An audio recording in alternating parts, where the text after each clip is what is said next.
saling perkenalan ya, antara dosen dengan mahasiswa, antara satu sama lain kita sudah perkenalan. Nah, pertemuan pertama kemarin kita sudah membahas tentang kontrak pembelajaran kita, ya. Bagaimana tata cara atau proses penilaian ibu, ya. Bagaimana nantinya selama satu semester, yaitu 16 kali pertemuan, ya. Jadi untuk absen ibu tidak usah memanggil satu persatu adik-adik. Nanti tinggal adik-adik tulis absennya saja, paraf yang absen beredar, ya. Jadi ibu bisa tahu hari ini siapa yang hadir, siapa yang tidak hadir, ya. Nah, pertemuan sebelumnya, yang pertemuan pertama, ibu sudah menjelaskan bahwa pertemuan kedua itu sampai pertemuan ke-7 sebelum semester kita melakukan ibu yang menyampaikan informasi ya mengenai keuangan bisnis. Namun dari pertemuan kedua sampai ke-7 itu nanti akan ada diselingi kuis dan games. Tetapi kuis dan gamesnya itu tidak lepas dari mata kuliah kita tentang keuangan bisnis, ya. Terus kemudian pertemuan 8 ada semester. Nah, pertemuan ke-9 sampai pertemuan ke-15 adik-adik yang berproses. Ya.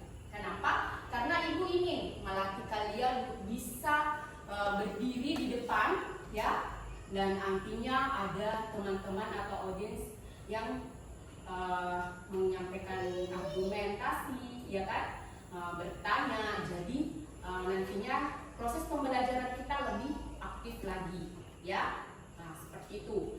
Jadi nanti adik-adik dari pertemuan setelah semester 9 sampai 15 itu kalian membuat makalah dan nantinya akan ada presentasi, ya, seperti itu.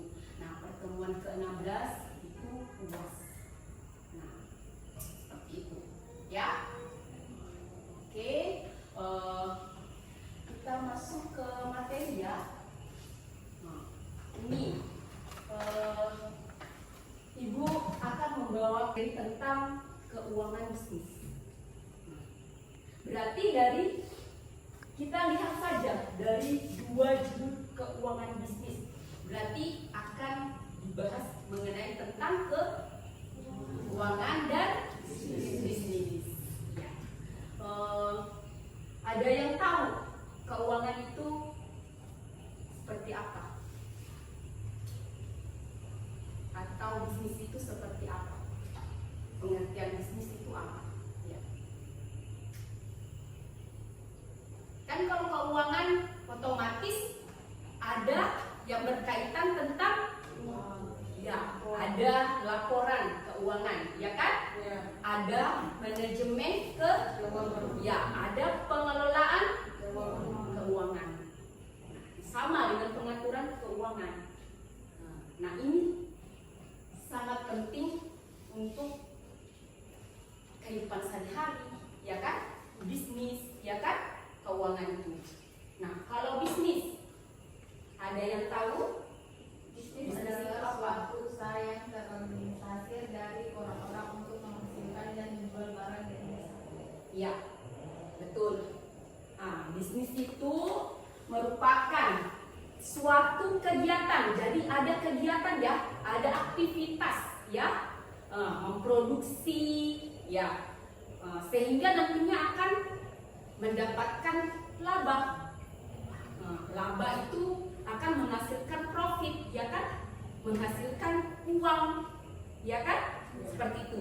Jadi kalau misalnya adik-adik suatu saat nanti ingin membuat suatu bisnis atau usaha, ya kan? Membuka suatu lapangan pekerjaan, ya kan? Untuk orang-orang sehingga nantinya pengangguran yang ada di Nabire ini berkurang, ya. Itu gunanya keuangan bisnis. Jadi nanti ada perencanaan, ya, modal yang dibutuhkan berapa, ya. Ketika misalnya berlangsung bisnis, otomatis membutuhkan modal atau uang, ya kan? Dan nantinya ketika sudah berjalan dengan baik, bisnisnya otomatis harus membuat laporan keuangan, ya kan? Seperti itu. Jadi ketika misalnya adik-adik memproduksi atau mendistribusikan barang atau jasa, nah otomatis akan menghasilkan keuntungan, yaitu laba.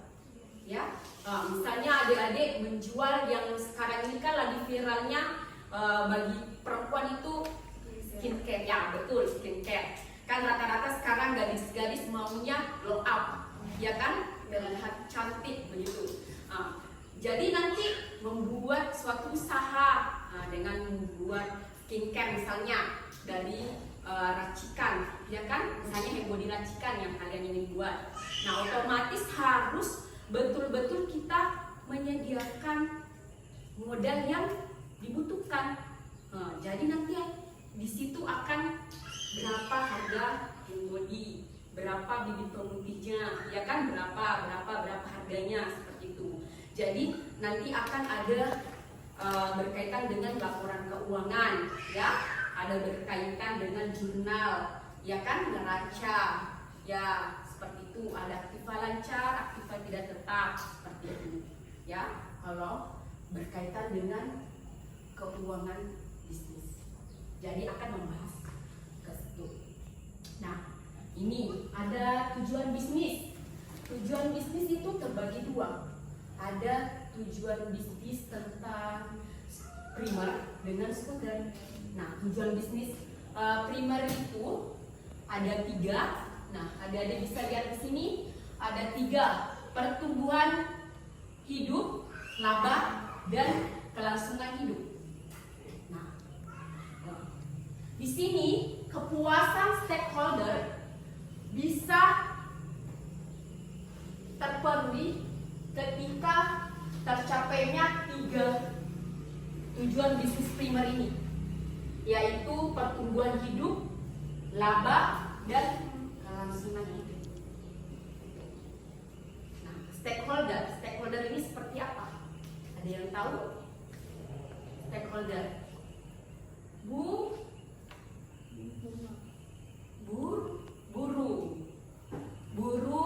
pemasok, itu termasuk manajer, ya, pemegang saham. Nah, itu stakeholder itu.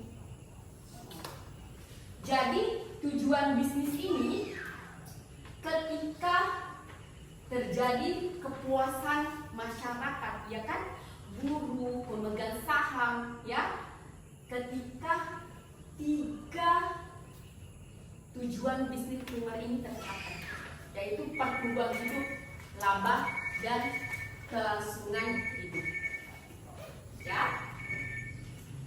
Nah, bisnis, kenapa penting kita berbisnis? Kenapa? Mengapa? Ada yang tahu kenapa bisnis itu penting? Otomatis masyarakat atau manusia itu memiliki keinginan, ya kan?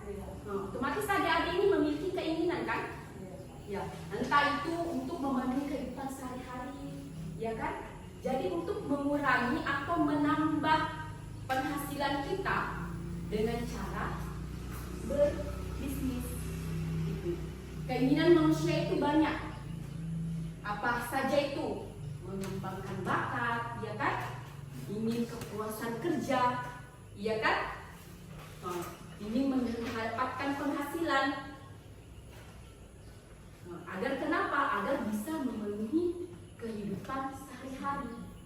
Jadi dengan berbisnis, maka mereka mampu, atau masyarakat atau kita mampu untuk memenuhi kehidupan kita. Jadi Ibu selalu sampaikan bahwa sebenarnya kita tidak harus menuntut untuk bisa menjadi seorang pegawai, ya kan, PNS, ASN, ya kan.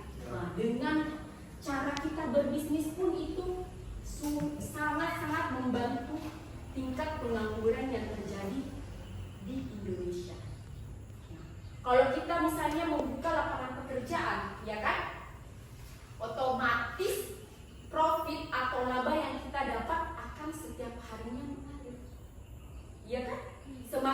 berkembangnya bisnis yang kita ciptakan, maka semakin meningkatnya juga penghasilan yang kita dapatkan. Apalagi kalau kita pemilik saham itu sendiri, kita bisa menghasilkan laba atau keuntungan setiap harinya. Jadi meskipun kita dalam keadaan tidak sehat, sakit, tetap kan kita bisa menghasilkan uang dan kita bisa menghidupi kehidupan kita sehari-hari. Ya. Kalau misalnya kita sebagai karyawan, ya kan, atau kita sebagai pegawai, kalau misalnya kita sudah tidak memiliki tenaga untuk bekerja, otomatis kita juga tidak akan dibayarkan. Otomatis kita tidak mendapatkan penghasilan. Jadi ibu selalu mengingatkan bahwa adik-adik kalau bisa nanti bisa membuka bisnis, usaha, ya kan, agar tingkat pengangguran semakin berkurang. Dan namun ketika kalian masih mahasiswa seperti ini pun bisa, kalian bisa membuka bisnis. Meskipun itu hanya kecil-kecilan, nanti akan lama kemudian akan berkembang, ya kan? Ya, seperti itu. Ya.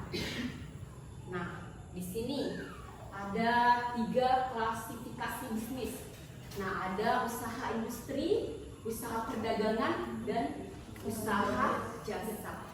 Nah, usaha industri ini seperti apa? Itu dari bahan setengah jadi atau bahan mentah diolah menjadi ya, betul, menjadi. Nah, contohnya seperti apa? Ya, ada, ya bisa juga, bisa juga gula. Nah, gula kan dari bahan mentahnya tebu, ya kan? Dari bahan mentah tebu kemudian diolah menjadi gula, ya kan? Nah, seperti itu.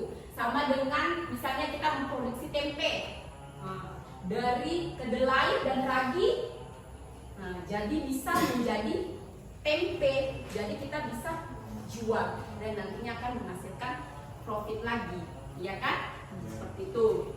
Nah, kalau usaha perdagangan ini seperti apa? Itu ada kegiatan jual beli. Seperti halnya di supermarket atau di pasar-pasar. Nah, ada kegiatan jual beli, ya.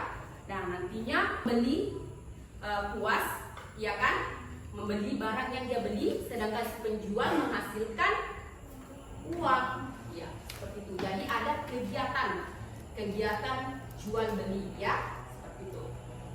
Kalau usaha jasa, ini usaha jasa seperti apa? Ya, jasa seperti itu. Contohnya seperti itu. Jadi usaha jasa ini ada kegiatan seperti misalnya juga servis, ya kan? Yang dibayarkan di sini adalah dia punya tenaga dan jasa, ya, betul seperti itu. Jadi sampai di sini paham ya? Ya. Sampai di sini paham ya? Nah, ini tadi ibu sudah jelaskan bahwa tujuan bisnis itu ada 2, primer dan sekunder. Ya, tadi sudah dijelaskan tentang primer ya. Sekarang tentang sekunder.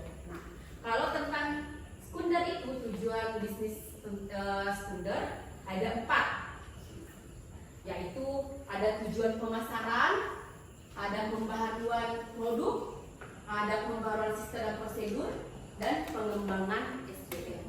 Ya, tujuan pemasaran ini, tujuan pemasarannya seperti apa?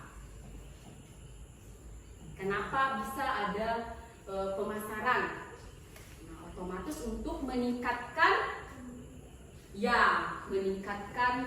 pembeli. Jadi produk yang kita jual, ya, barang yang kita jual, ya kan, bisa meningkat kalau kita melakukan pemasaran.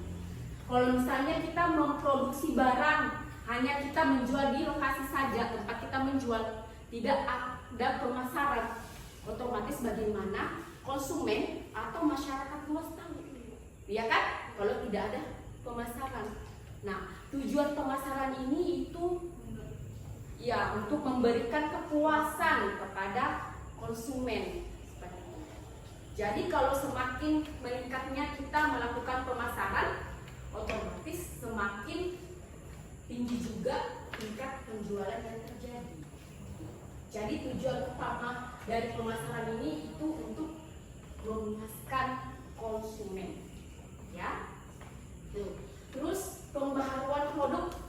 Kenapa setiap perusahaan atau bisnis yang mendistribusikan atau memproduksi atau menjual barang itu harus pembaharuan produk?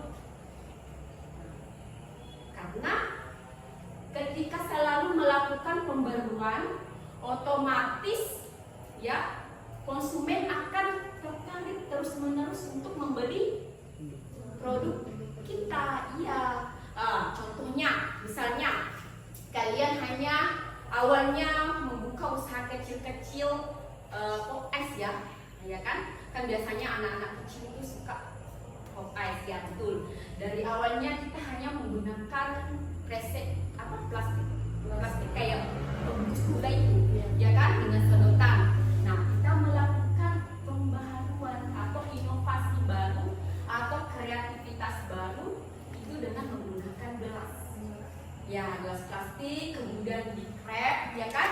Nah, nantinya akan diperbarui lagi, bisa diberikan label atau brand image, merek, ya kan? Jadi semakin kita melakukan suatu pembaharuan ketika kita memproduksi atau menjual barang, itu semakin bagus, ya, semakin meningkatkan juga penjualan, ya, semakin bisnis kita juga meningkat, ya, seperti itu.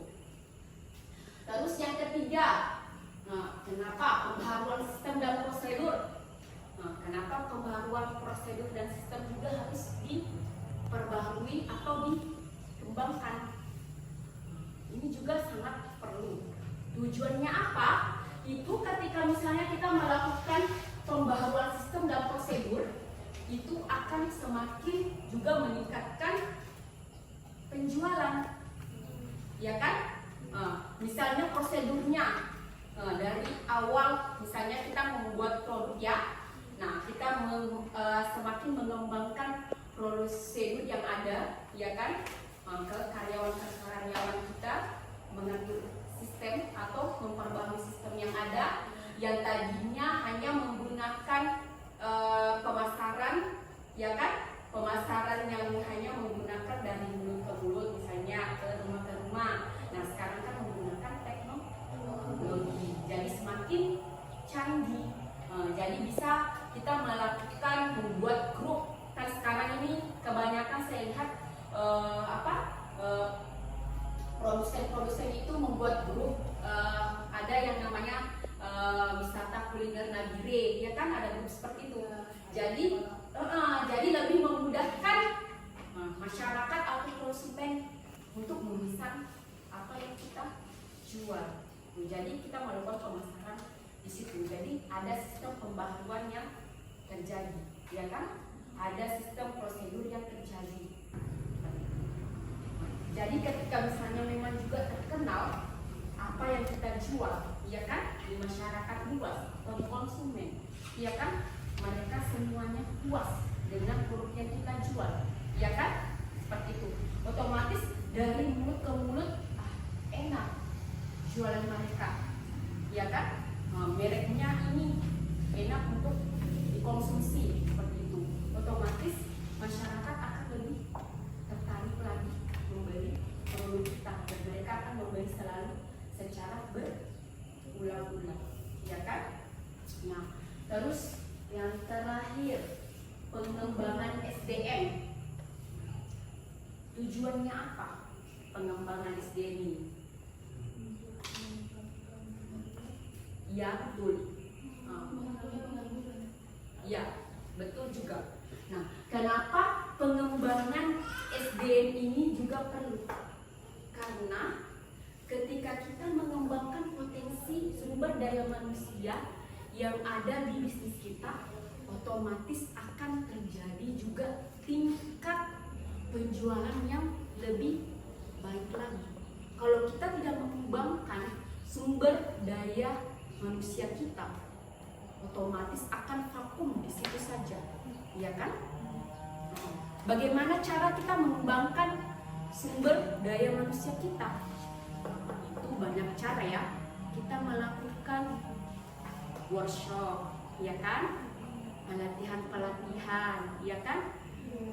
Perencanaan pendidikan, ya kan? Itu juga sangat perlu untuk mengembangkan potensi SDM kita. Semakin bagusnya tingkat potensi SDM kita, semakin bagus juga, semakin meningkatnya juga perusahaan kita, ya kan? Jadi kita memiliki profit atau laba dengan baik, ya kan? Nah, seperti itu. Sampai di sini ada yang mau bertanya dulu sebelum Ibu lanjut? Apa tantangan bisnis, Ibu?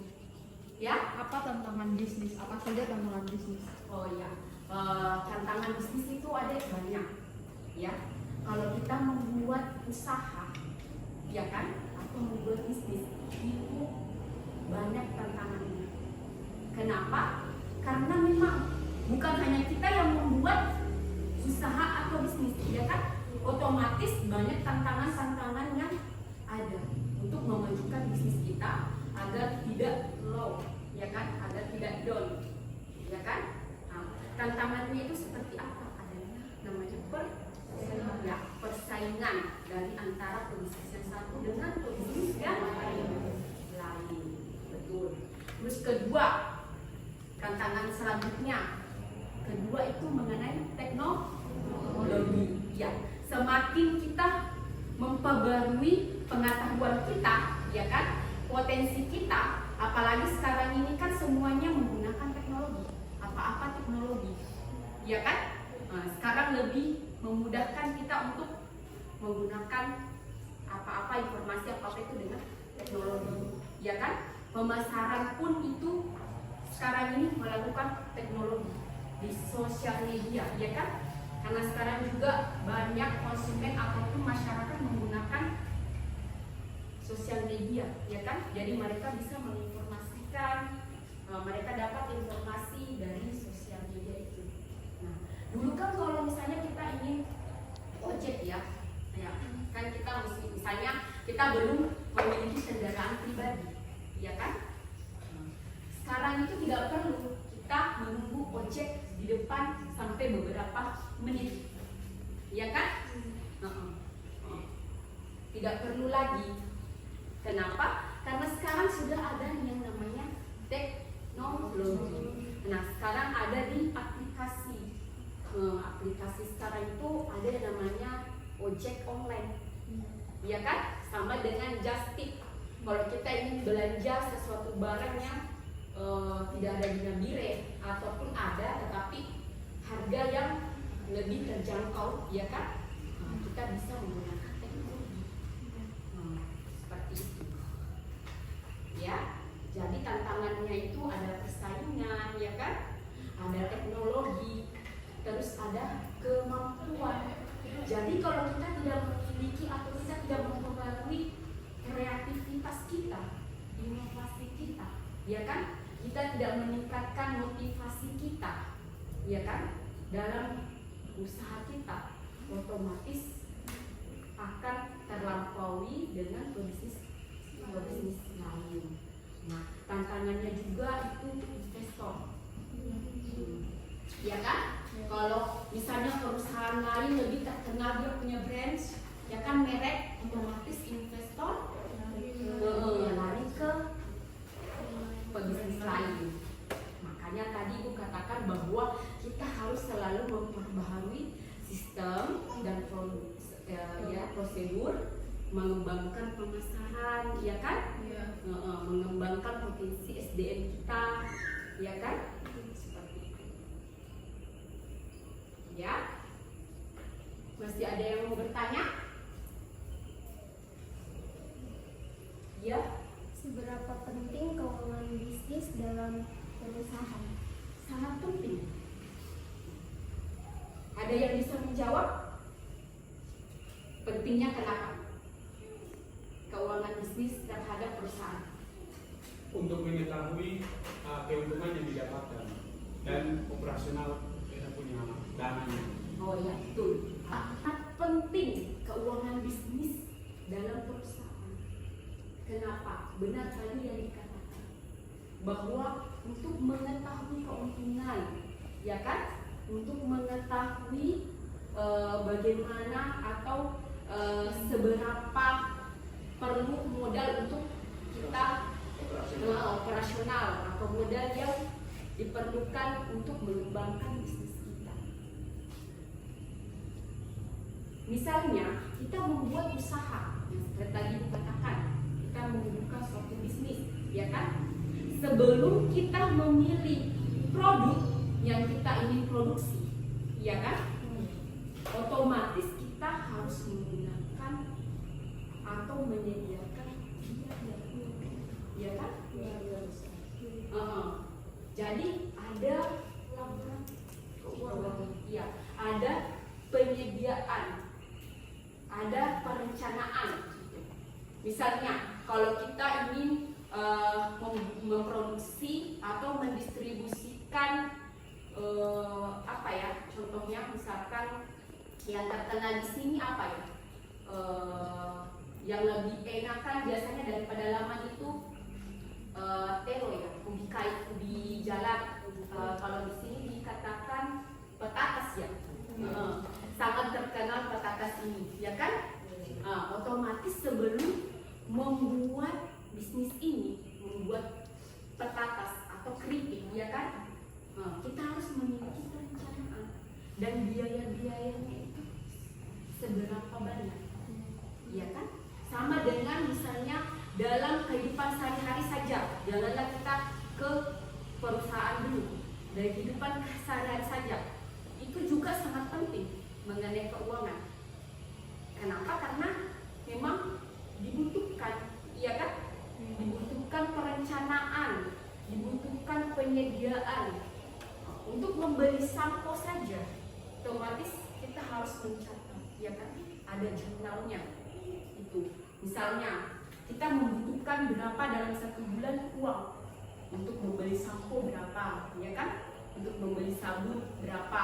Nah, sama dengan perusahaan.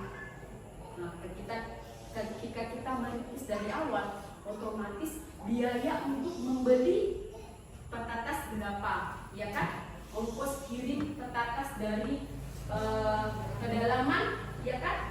Berapa? Terus untuk menggaji karyawan kita, untuk mengkupas, ya kan? Untuk membeli alat-alat, ya kan? Untuk memproduksi atau membuat petatas itu sehingga menjadi keripik itu, ya, berapa? Seperti itu, ya, dipahami sampai di sini, ya, itu ya. Kalau ada yang dipahami, kalian bisa bertanya, ya. Kalau ibu pun lebih cepat berbicara, silahkan juga bertanya, ya. Ibu tadi saya tidak memahami karena mungkin penjelasan ibu terlalu cepat, ya, seperti itu. Nah, ini ada fungsi bisnis, ya. Nah, fungsi bisnis ini ada 5, yaitu fungsi dari produksi, fungsi pemasaran, ya, fungsi keuangan, fungsi SDM, dan fungsi tata usaha, ya. Nah, kenapa selalu ada membahas tentang pemasaran, produksi, keuangan, SDM, ya kan? Nah, ini karena bisnis,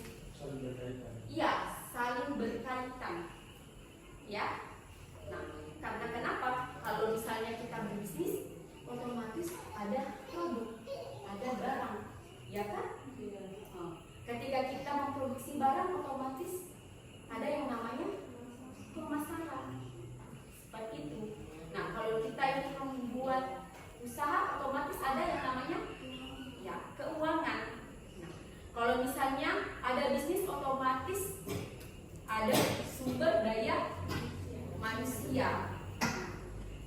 Kalau misalnya kita memiliki bisnis, otomatis ada penataan, ya, ada tata administrasi, ya kan?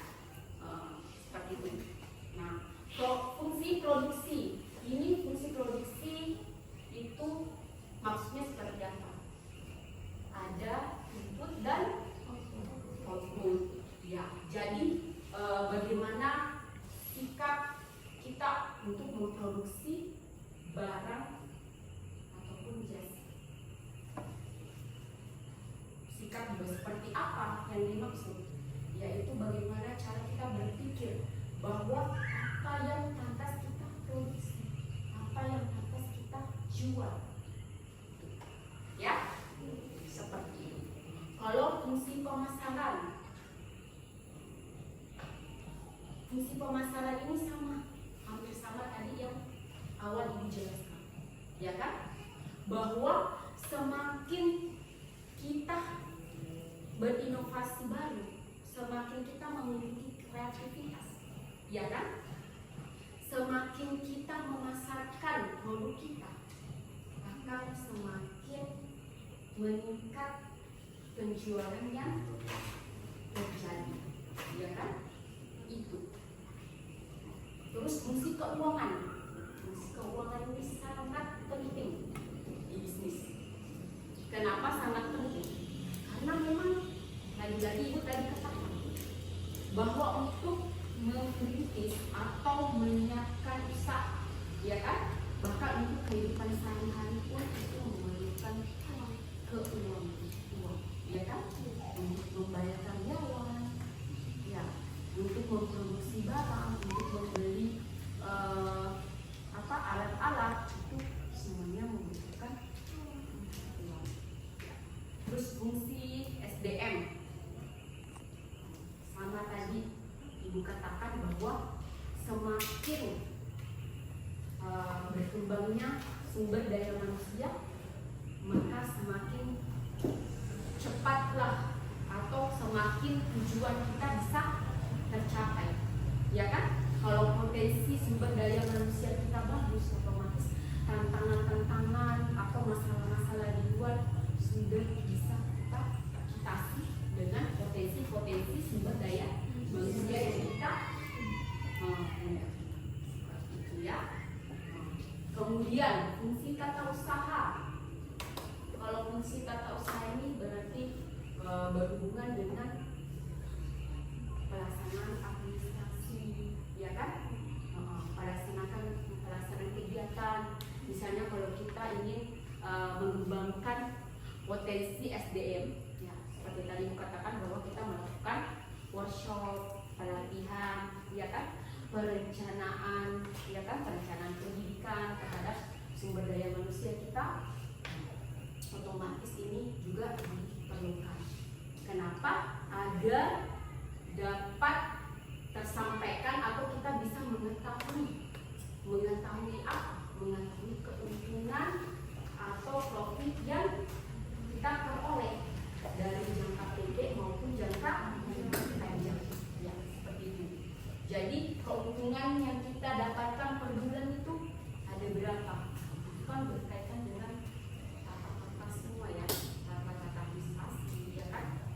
Baik dalam penataan kita membuat laporan keuangan, perencanaan, ya kan, maupun dalam SDM, sumber daya manusia. Itu sangat penting. Jadi kalau misalnya sudah tertata dengan baik, portfolionya sudah bagus, sistemnya pun sudah bagus, ya kan, sehingga apa yang kita produksi atau kita jual itu akan dikenali oleh banyak orang, ya, seperti itu ya.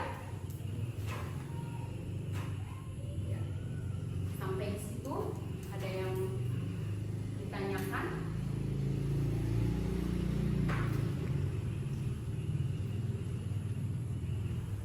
Masih ada yang mau ditanyakan? Kalau tidak ada, semuanya sudah dipahami,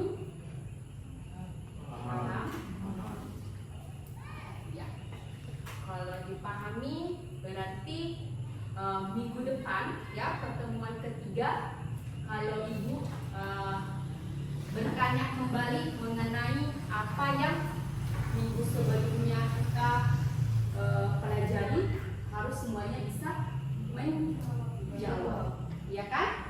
Seperti itu ya.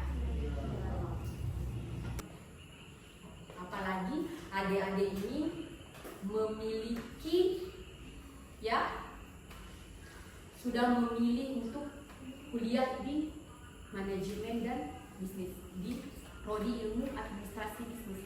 Otomatis kalian harus bisa berkreativitas, ya. Kalian harus membangun motivasi kalian.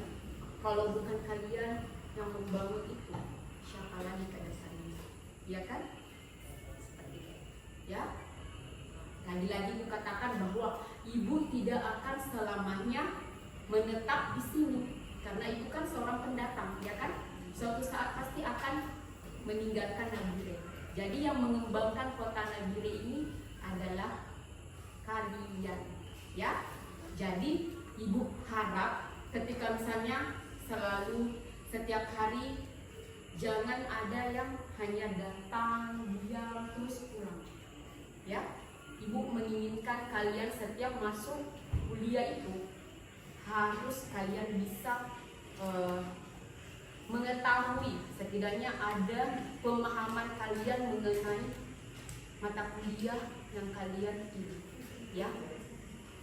Pokoknya tekad kalian sebelum berangkat ke kampus, saya harus masuk kuliah dan saya harus mempunyai kemampuan, ya kan? Jadi kembangkan terus motivasi kalian agar bisa berkreativitas lebih baik, agar kalian bisa semakin maju ke depannya, ya. Seorang pebisnis itu harus seperti itu, memiliki terus-menerus motivasi, memiliki terus-menerus inovasi, ya, inovasi baru. Semakin hari semakin meningkat persaingan yang ada, ya. Seperti itu, ya. Ya. Disimpulkan ya materi kita hari ini tentang keuangan bisnis, ya. Nah, keuangan itu mengenai pembiayaan, ya kan? Nanti kedepannya kita akan membahas lagi tentang bagaimana membuat laporan keuangan, ya kan? Perencanaan keuangan, manajemen keuangan, ya. Ibu-ibu, kedepannya kita akan membahas itu, ya. Karena ini adalah pertemuan kedua, jadi masih dasar-dasar atau perkenalan mengenai keuangan bisnis, ya. Nah, keuangan bisnis ini itu studi tentang bagaimana keputusan pembiayaan dan investasi secara teori, ya. Nah, kenapa tadi ibu katakan bahwa keuangan bisnis ini itu berkaitan erat dengan berbagai disiplin ilmu yang banyak, ya, baik dalam ekonomi, akuntansi, hukum, ya kan, maupun yang lain-lainnya. Karena memang dalam kehidupan sehari-hari saja kan kita membutuhkan suatu keuangan, iya kan? Laporan keuangan. Jangan sampai tingkat pengeluaran kita lebih banyak daripada pemasukan, ya kan? Berarti itu tidak balance, ya kan? Nah, sama kalau nanti kalian di dunia kerja atau membuat suatu bisnis atau mendirikan bisnis, itu harus laporan keuangannya balance, ya. Pembiayaannya juga harus sesuai, ya, agar bisa menjadi bisnis yang lebih maju, ya, seperti itu, ya. Nah, kenapa ibu juga katakan di sini bahwa aspek hukum, ya kan? Nah, dalam hukum juga ketika misalnya ada kasus, kita membutuhkan pengacara, otomatis ada memerlukan juga perencanaan, ya kan? Keuangan, apa-apa yang perlu dibiayai, ya kan? Karena keuangan di situ pembiayaan, ya, pengelolaan, ya kan? Perencanaan dan laporan, ya. Nah, keputusan mengenai pembiayaan dan investasi itu merupakan inti dari bisnis. Nah, jadi gagalnya suatu bisnis itu ada pada keputusan, ya. Ada kepada keputusan pembiayaan, ya kan? Kalau misalnya kita salah-salah membuat laporannya, ya otomatis terjadi kesalahan, ya kan? Karena kesalahan dari awal. Jadi keputusan seringkali memang membutuhkan dana, ya kan? Kenapa membutuhkan dana? Karena seperti kita dikatakan, untuk mendirikan bisnis itu membutuhkan dana. Untuk hidup sehari-hari pun kita membutuhkan dana, ya kan? Bagaimana cara kita untuk membeli barang yang akan memproduksi dari bahan mentah menjadi bahan jadi dan kemudian akan dijual dan akan dikenakan oleh masyarakat atau konsumen, ya seperti itu. Jadi keputusan sudah dibuat maka tidak mudah dibatalkan, ya karena memang kalau kita misalnya membuat keputusan pembiayaan, ya kan, untuk mendirikan bisnis itu tidak mudah untuk dibatalkan. Jadi memang harus betul-betul matang, ya kan? Karena jangan sampai kita bimbang itu, otomatis nantinya semuanya terkendala. Kalau misalnya awalnya seperti ini, tiba-tiba langsung ubah lagi, otomatis karyawan kita juga bingung, ya kan? Jadi betul-betul tidak mudah dibatalkan. Sama juga misalnya investor, ya, dengan pemegang saham itu memiliki perjanjian-perjanjian tertentu dan keputusan itu tidak mudah untuk dibatalkan. Seperti itu, ya. Nah, terus ada kesimpulannya juga, bisnis merupakan agen investasi atau barang utama, ya kan? Itu maksudnya apa? Itu seperti yang tadi gue katakan, investor, ya. Mengumpulkan uang dari anggota masyarakat dan dari investor lain. Misalnya kalau kita ingin mendirikan usaha, ya kan, kalau semakin dikenali oleh masyarakat, semakin berkembang usaha kita, otomatis akan ada investor lain untuk invest ke saham kita, ya seperti itu, ya. Dipahami? Ya, kalaupun ada yang tidak dipahami, tolong lebih diperjelas lagi. Apalagi kan kita juga memiliki grup, ya, grup kelas, ya. Jadi juga bisa melakukan sharing ke ibu atau bertanya, kita bisa saling memberikan informasi juga melalui grup, ya. Bukan hanya di kelas saja, ya kan? Bisa juga di grup, ya. Begitu, ya.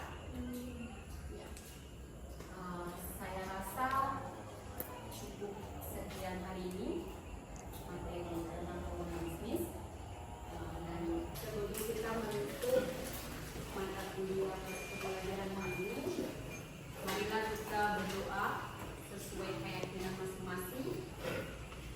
Doa di